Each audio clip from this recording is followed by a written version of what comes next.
Bonjour. Hello. Hola. Marhaba bikoum. Sur le fil, Le podcast d'actu de l'AFP. des nouvelles choisies pour vous sur notre fil info. Des organes de porc pour sauver des humains, ce n'est plus vraiment de la science-fiction.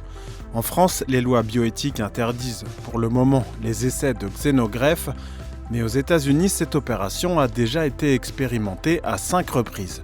En novembre, une patiente âgée de 53 ans a ainsi reçu un rein de porc dans un hôpital de New York. Elle a quitté l'établissement en décembre et pour l'instant, elle se porte bien. En Chine, un patient a été greffé avec succès d'un foie de porc en mai. Dans les deux cas, les organes ont été prélevés sur des porcs génétiquement modifiés. Dans cet épisode, je vous emmène en Virginie, sur la côte est des États-Unis, dans les pas de mes collègues du bureau de l'AFP à Washington, Ulysse Bélier, Andrew Caballero-Reynolds et Amel Semache. Ils ont visité une ferme laboratoire qui élève des porcs uniquement pour les dons d'organes. Les dirigeants de cette ferme high-tech y voient la solution pour sauver des milliers de vies, mais cette innovation soulève aussi de nombreuses questions éthiques. Sur le fil.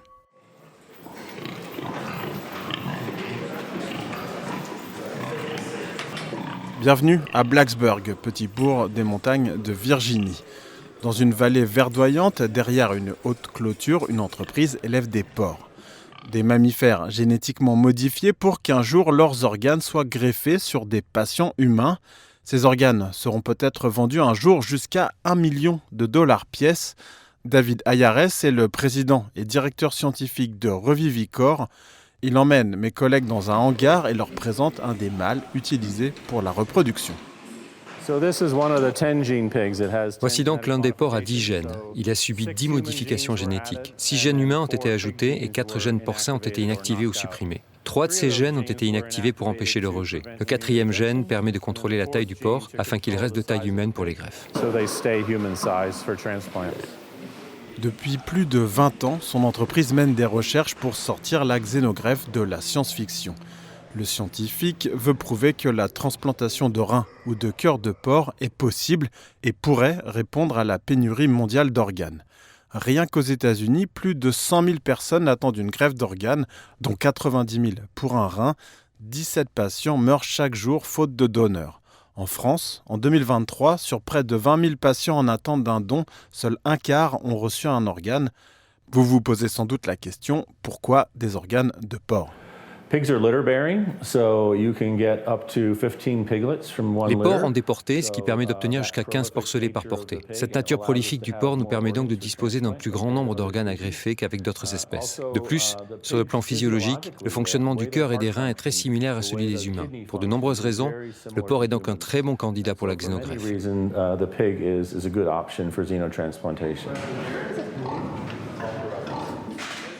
Depuis 2021, plusieurs chirurgiens américains ont greffé des reins et des cœurs de porc génétiquement modifiés sur des humains. Ces transplantations ont d'abord concerné des patients en état de mort cérébrale, puis des patients gravement malades.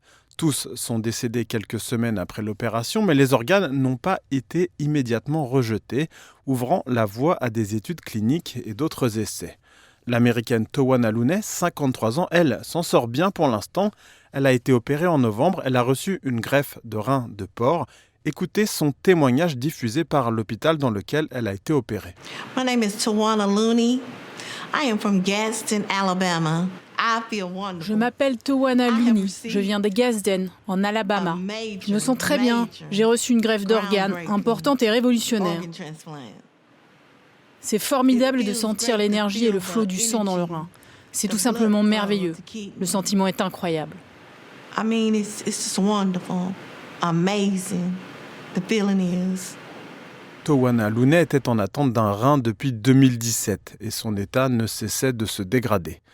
Son nouveau rein, de porc génétiquement modifié, vient d'ailleurs des laboratoires de Revivicor où David Ayares nous a expliqué la procédure. Nous disposons de la technologie de clonage qui nous permet de modifier génétiquement une cellule de porc et d'utiliser ensuite cette cellule de porc modifiée pour cloner des porcs. Ces porcs ont maintenant 10 modifications génétiques. Nous estimons que le porc à 10 modifications génétiques est suffisant pour les greffes de reins et de cœur.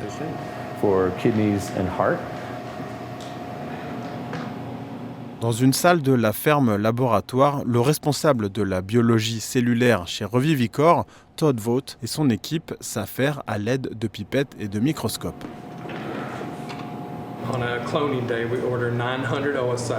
Lors d'une journée de clonage, nous commandons 900 ovocytes. Nous allons retirer l'ADN de chacun d'entre eux. La deuxième partie du processus consiste à prendre une cellule de porc génétiquement modifiée et à la réintroduire dans l'ovocyte. Cette cellule contient toutes les instructions nécessaires à la fabrication d'un porc génétiquement modifié. Quelques heures plus tard, ces ovocytes sont insérés dans les utérus des truies porteuses. 4 mois plus tard, elles donneront naissance à des porcelets génétiquement modifiés. C'est avec eux et leurs congénères que United Therapeutics, la maison mère de Revivicor, espère faire des bénéfices. Cette entreprise cotée à la bourse de New York veut lancer dès cette année une étude clinique sur des patients greffés avec des reins de porc.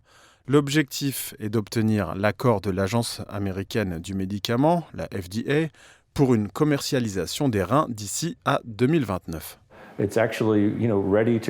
Aujourd'hui, cette technologie est prête à faire l'objet d'essais cliniques chez les humains. Je pense que c'est vraiment enthousiasmant. Cela permettra de surmonter un problème qui est endémique aux États-Unis et dans le monde entier depuis plus de 50 ans. Anticipant une autorisation, United Therapeutics prévoit la construction de plusieurs fermes-usines 10 fois plus grandes que celle de Blacksburg.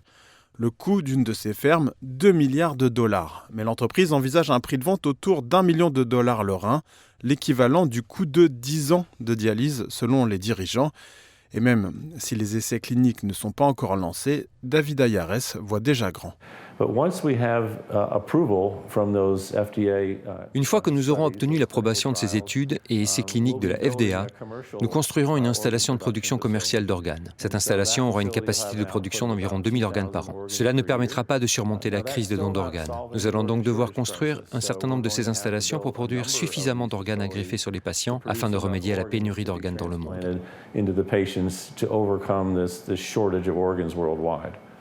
Et vous vous posez sans doute la question sur la morale de ce modèle économique. Quid du bien-être animal ?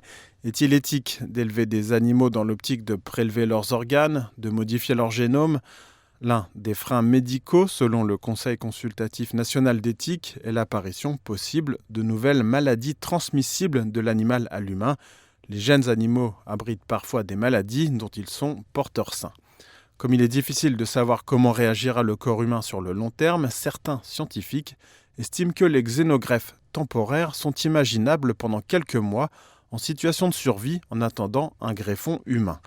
Et puis, qu'en diraient les patients ? Sont-ils prêts à recevoir un organe venant d'un animal ? Notamment ceux dont la religion interdit la consommation de porc, par exemple. Accepteraient-ils ces greffons ? Dans sa ferme laboratoire, David Ayares a déjà tranché. Nous sommes habitués à ce paradigme où les organes vont d'humain à humain. Quelqu'un doit mourir pour que l'organe soit disponible pour une greffe. Il en va de même pour les porcs. Le porc sacrifie sa vie. C'est un véritable héros car il fournit cet organe. Nous devons considérer cela dans le contexte où des centaines de millions de porcs sont utilisés chaque année pour l'alimentation. Je dirais que la greffe de cet organe de porc est une cause bien plus importante. I would argue that this is a much higher calling for that pig organ to be used for transplantation. Merci d'avoir écouté cet épisode. Je suis Maxime Mamet. Mes collègues Emmanuel Bayon et Michaela Cancela-Kieffer se joignent à moi pour vous souhaiter une très belle année 2025. Si vous aimez notre podcast, n'hésitez pas à vous abonner. Sur le fil revient demain.